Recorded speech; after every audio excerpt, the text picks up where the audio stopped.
Before Marvel had geniuses, before science fiction became mainstream in India, there was Professor Shanku, a brilliant scientist, inventor, and explorer, created not by a lab, but by the imagination of one man, Satyajit Ray.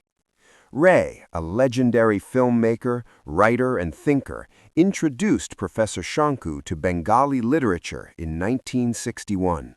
Through Shanku, he blended real science, sharp logic, and thrilling adventure, decades ahead of its time. This isn't just a character, it's India's own scientific hero, born from curiosity, intelligence, and fearless imagination. Sitting in room number 5 of the Imperial Hotel in Port Said, I am writing my diary. It is now 11:30 at night. Here, perhaps people stay awake until very late at night. They move around on the streets, make noise. Through my open window on the eastern side, the hum of the city is floating in. Until 10 o'clock, there was a sultry heat. After that, a light breeze started blowing from the direction of the Suez Canal.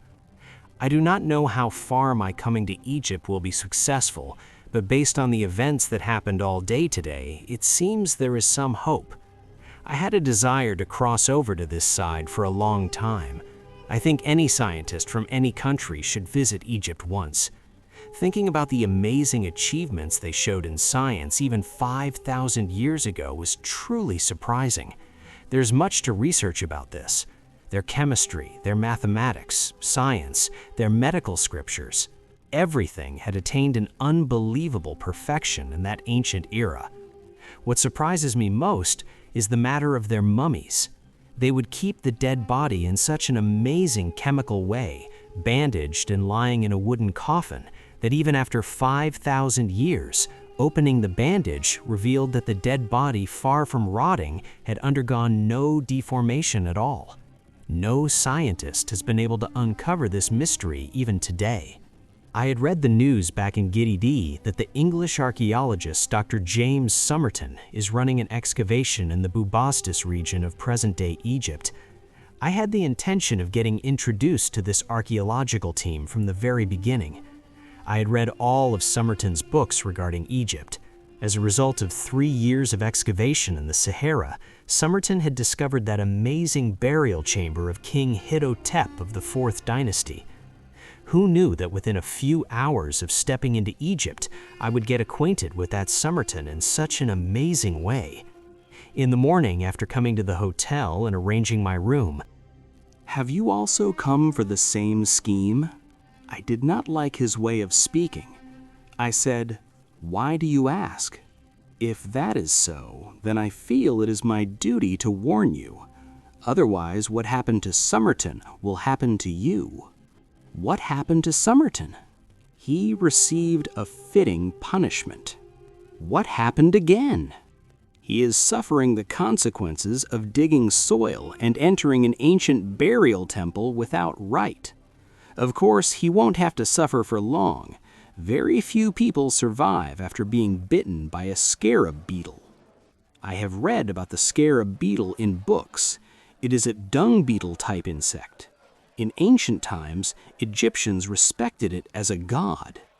Asking a few more questions, I learned that yesterday, while doing excavation work in Bubastis, Somerton suddenly screamed and fell down.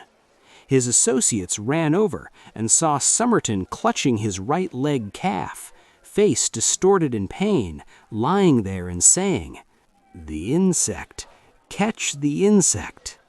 But the insect was reportedly not found. Somerton was immediately sent to the hospital in Port Said. His condition is reportedly quite critical. Receiving the news, without further delay, I set out for the hospital. I took with me my created medicine, Miraculol. In my country, how many people bitten by cobras and crab scorpions have become energetic after taking just 1 dose of this medicine? This is nothing compared to that. Going to the hospital, I saw the Sahib's condition was truly critical. But amazing mental strength. Even in this condition, the gentleman is lying quietly on the bed. Only occasionally sudden frowning and facial distortion express his unbearable pain. I entered the room to get a glimpse of him as an admiring reader after giving my introduction, but I was surprised that the gentleman recognized me by name.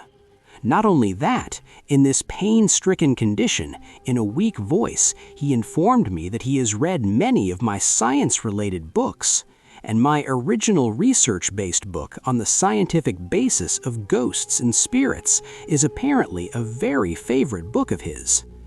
Perhaps because of this trust in me, he had no objection to taking my medicine. When I returned to the hotel, it was 1:30 in the afternoon. Before 3 in the afternoon, news came that Somerton was feeling much better. There is no fever, the bluish tint of the body has faded, and the pain is much less. There was no doubt in my mind that within tomorrow morning he would become completely healthy. Tomorrow morning I must meet Somerton and propose to join his company for a few days. 8th September, 12 a.m. Today, waking up at dawn, I went to the hospital. He is completely healthy. Even the mark of the beetle bite has vanished amazingly in one day. Seeing the quality of my medicine, I myself am surprised. What strange ingredients were mixed to create this medicine, I did not tell Somerton. Especially if I mentioned the head of a lobster, he might have taken me for a quack. Anyway, there is no end to Somerton's gratitude toward me.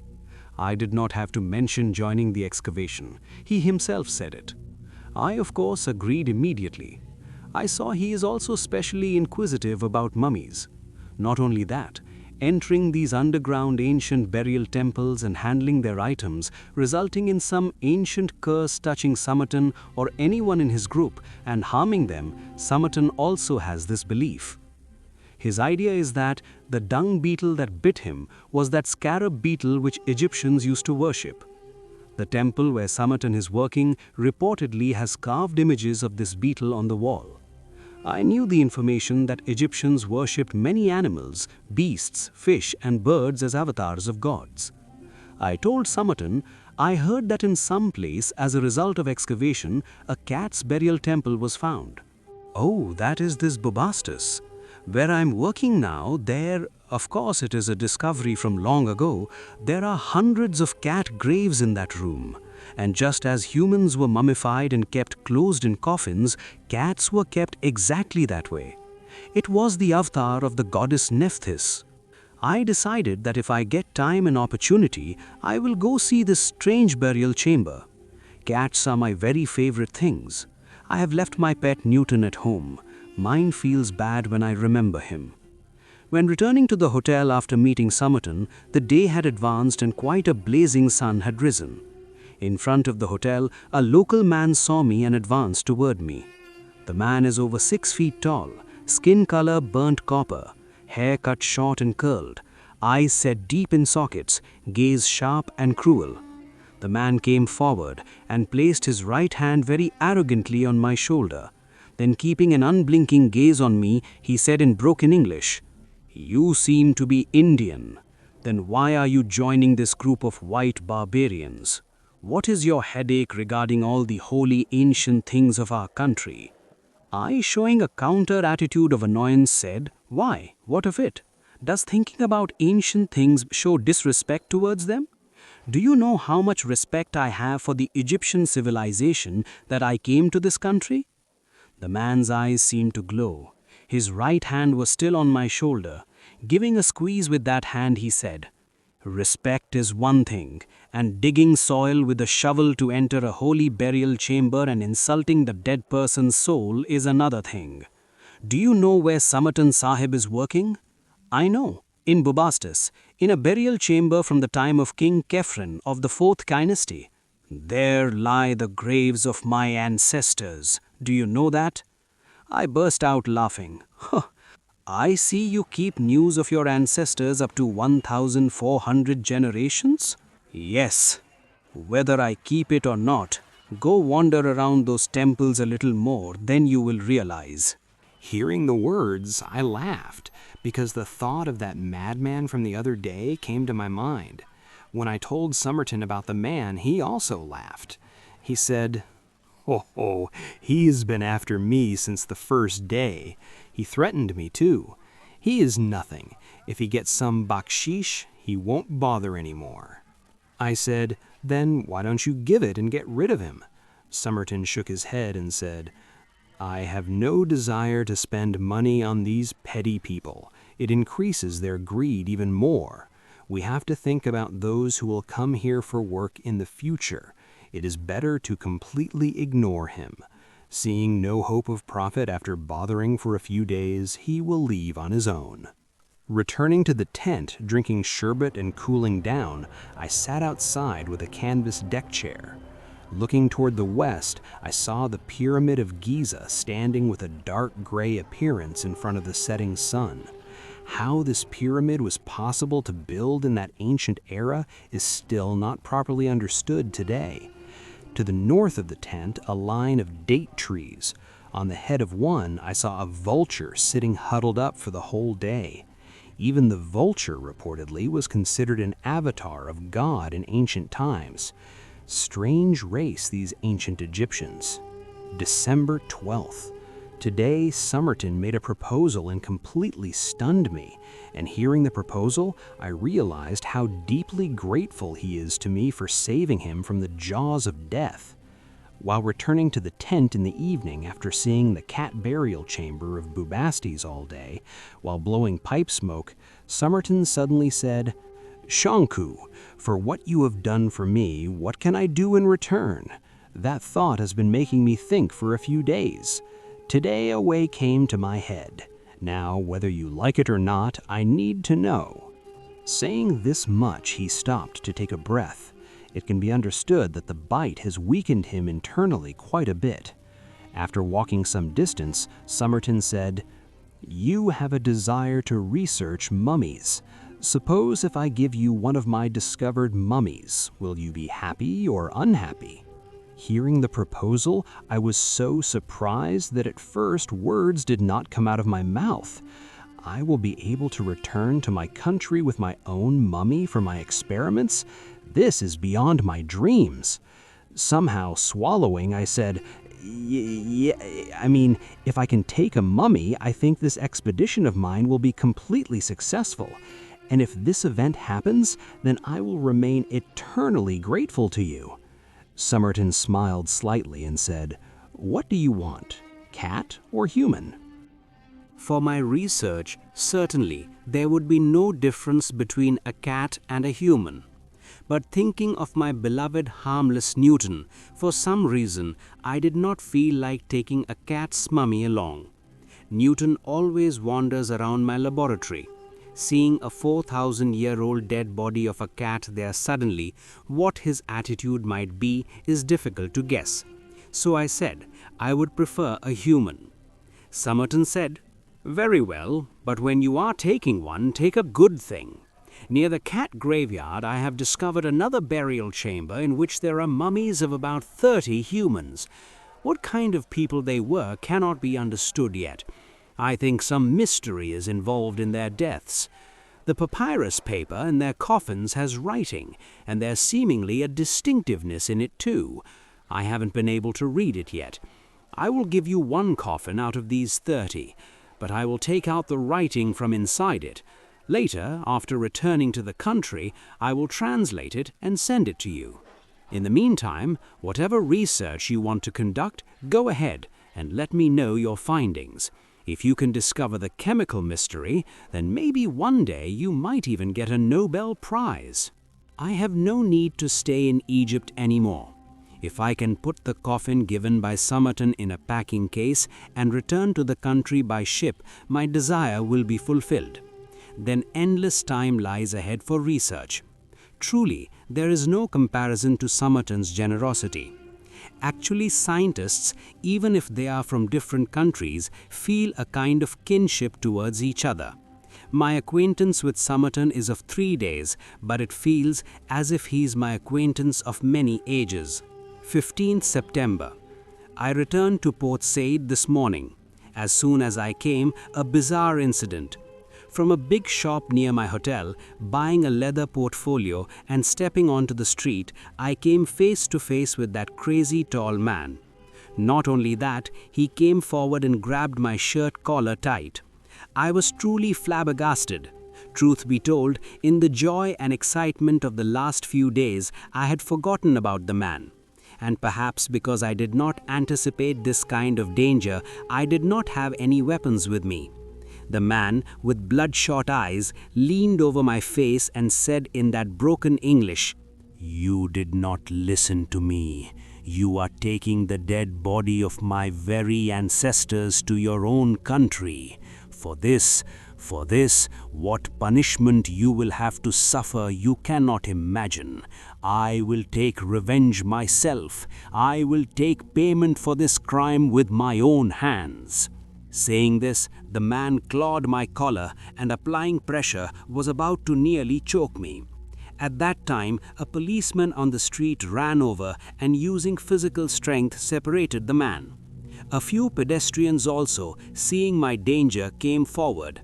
They expressed sympathy toward me and said, "That man is like that, mad. He has gone to jail many times. Whenever he's released, he creates a disturbance." The policeman said that I don't have to worry anymore. The man will be given a sound beating and arrangements will be made to discipline him. I myself didn't have much cause for anxiety. My passage is booked on an India-bound ship just 4 days later. Going with me is the 4,000-year-old BCE Egyptian dead body given by Somerton. Upon reaching the country, opening its bandages, research will continue on it. I must uncover the chemical mystery of the mummy. 17th September. My ship is moving over the Red Sea. The sea is quite rough, but my body has no trouble with that. Only the pen doesn't run straight, so writing is a bit difficult. My mind lies in the ship's cargo hold, in the coffin closed in the packing case. Somerton had come to the port to say goodbye to me. I reminded him that as soon as the writing in the coffin is read, he should inform me. I also told him that if he gets time off, he should come as my guest to Giridee and spend some time with me. When the ship was leaving, looking toward the land, I saw a tall head in the crowd. Putting the binoculars to my eyes, I saw that madman staring at me.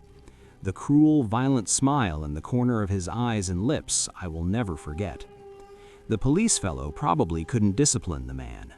The excitement of the Red Sea is increasing. Now writing must stop. 27th September. I reached Giridee this morning. That my color has become several shades darker burning in the sun of the Bubastis desert, I first noticed in the surprised gaze of my servant Prahlad. The mirror in my room, of course, proved the truth of that assumption. Newton came forward and started rubbing his body against my trousers, and in his mouth that ever-familiar, affection-soaked meow meow sound. Luckily, I didn't bring the cat's dead body with me. Newton would not have tolerated it at all. The coffin has occupied a lot of space in the laboratory. I couldn't wait anymore. So, by noon, I got the coffin taken out of the packing case. Today, for the first time, I observed the coffin carefully. There is beautiful carving around and on top of the lid. How much skill Egyptians had achieved in wood carving can be understood from this work. Opening the lid of the coffin, another box came out. That is shaped like a sleeping human, meaning it is a simple replica of the dead body that is inside. It has eyes, nose, mouth, everything, and all over the body are designs in colored brush strokes. Opening the lid of this second box, I got that familiar smell, and I saw the bandage-wrapped dead body. Just as I have seen in other mummies, this one also has 2 hands folded over the chest, wrapped head to toe in bandages. So no guess could be made about what the man looks like. However, there is no doubt that the man is tall. About 1 hand more than me, that is, well over 6 feet. I kept the work of opening the bandages for tomorrow. Today I am very tired. Besides, my research equipment must be cleaned and kept ready. Some sand from Usri has come and accumulated. Among them, I will call Avinash Babu tomorrow and open the lid of this box to show him. Making light of my scientific research is a habit of his. After seeing this, perhaps his mouth will be shut for a few days. Just a while ago, hearing the sound of a door knocking, I thought it was Avinash Babu and sent Prahlad to see. He returned and said no one is there. Then perhaps it was the sound of the storm. For a few days, reportedly, storm and rain have been happening here. 29th September. After the event that happened yesterday, I did not have the capacity to write the diary. So today morning, with a cool head, I am trying to write yesterday's event. In the day before yesterday's diary, I wrote about the door knocking in the evening. Then I thought perhaps the sound was like that due to the storm. At around 11 p.m., the storm stopped. My sleep also came. A little while later, at what time I don't exactly recall, my sleep broke again at that knocking sound. Prahlad sleeps on the veranda outside my room. Everything about him is good, but the fault is that his sleep is excessively deep. This knocking sound did not disturb his sleep. Helpless, I myself walked with my torch in hand to see who came so late at night. Going downstairs and opening the main door, I saw no one. Shining the torchlight, I looked all around. No one anywhere. Suddenly, as my hand went down, the light from on the stairs right in front of the doorframe, and seeing a wet footprint there, the inside of my mind pricked with unease. In Giridih town, whose could be such a big footprint? Whoever it may be, he has vanished, and since he has returned after coming once, it can be hoped that perhaps his return will not happen again so late at night. I closed the door and went back to my sleeping room. After going to the room, who knows what whim I had, I peeked inside the laboratory once to see. I noticed no change or anything unusual. The coffin was where it was. The lid is also closed. Coming out of the laboratory, I saw Newton standing in a corner of the veranda. His fur is standing up, and all over him there is a kind of alarmed manner. Perhaps Newton's sleep also broke at the sound of the door knocking, and because this kind of event is quite unusual in my house so late at night, he himself is feeling uncomfortable. I picked Newton up in my arms and brought him to my bedroom. Then, closing the room door, I lay Newton on the carpet on the floor beside the bed, and I also lay down on the bed. The next day, meaning yesterday, waking up early, drinking coffee, I appeared in the laboratory. For about 2 hours, I cleaned my glass equipment. Test tubes, retorts, jars, bottles, flasks, dust had fallen on all of these. Then I told Prahlad that as long as I am in the laboratory, no one should be allowed to enter the house, and he himself should not enter without warning. Then, bringing a table with equipment and a chair for myself to sit beside the coffin, I started work. To keep the dead body undecayed, among the spices Egyptians used, natron, caustic soda, bitumen, balsam, and honey are known. But besides these, did Egyptians use any such thing whose clue hasn't been found even after testing? I have to research and find the unknown ingredients. Opening the box lid and the coffin lid, I looked at the bandage-wrapped mummy one more time. Although no deformation occurred in the dead body, in 4,000 years the bandages have decayed somewhat. They have to be opened very carefully with tweezers. Wearing gloves on hands and mask on mouth, I started my work. Starting to open the bandage from the top of the head, first the forehead and then the rest of the face started to emerge. The forehead is not very wide, eyes sunk in sockets, nose quite high. What is that on the right cheek?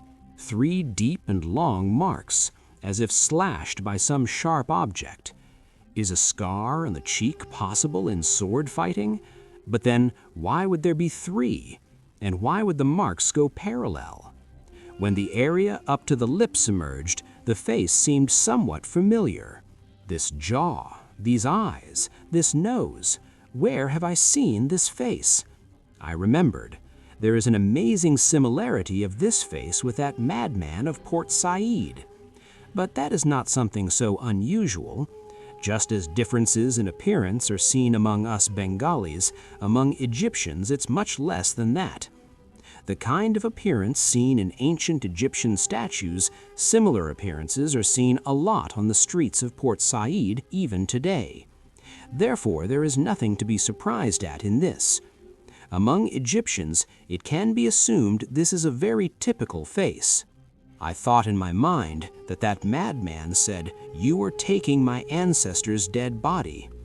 Perhaps I gave his words a little too much importance, so now, seeing the resemblance, a baseless fear is waking in my mind. Ignoring the memory of Port Said, I proceeded with the work of opening bandages. From near the neck, the bandage seemed truly rotten. With every pull of the tweezers, it started crumbling into pieces.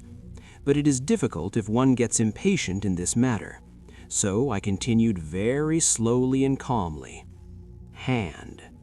The sense of how time was passing was completely lost during work.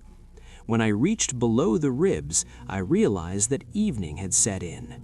The light needs to be turned on. As I was about to get up from the chair, my eyes fell toward the window and a shiver ran through my entire body. Pressing his face near the window, staring fixedly inside the room, is that madman of Port Said. In his eyes and face, a violent and insane look, 100 times more than before. He is looking once at me and once at the coffin.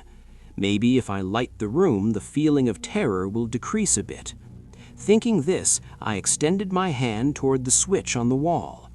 At that moment, with a tremendous push, breaking the window latch and throwing it up, the man jumped and landed right inside my laboratory. Then, fixing his demonic gaze on me, extending his 2 hands, he started advancing toward me. The following event I do not have the ability to describe clearly, because the whole thing happened within an electric moment. The man was about to pounce on me, and exactly at that moment, making a loud "fash" sound, Newton came from somewhere and jumped straight onto the man's face. Then an absolute bloody affair. Newton gave a ghastly scratch on the man's right cheek and completely floored him. Newton's aggression was completely unfamiliar to me. The most amazing matter is this. That man, once he fell on the ground with that bloody cheek, he could not get up from that condition anymore. Heart action stopped from shock. Besides this, I could not find any reason for his death in this manner. As soon as the man breathed his last, Newton curled his tail and like a good boy walked out of the laboratory.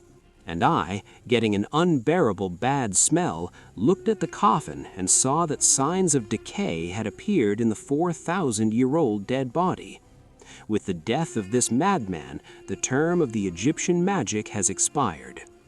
I, without hesitation, closed the coffin lid, mixed extracts of 36 types of fragrant flowers, and sprayed some of my self-made essence all around the laboratory. The mystery of the mummy remained a mystery. In this journey, the ancient Egyptian scientist remained one step above India's best scientist in this one matter. As soon as news was sent to the local police, they came and arrived. The inspector here, Jatin Samajdar, respects me very much. He raised his eyes to his forehead and said, "For the dead body in that wooden box, you are not responsible anymore. But regarding the investigation of the death of the one lying on the floor, you will have to bear a little risk indeed." I said, "Let that be. But for now, arrange to remove both these ancient and modern corpses from here." 7th October. Today I received Somerton's letter.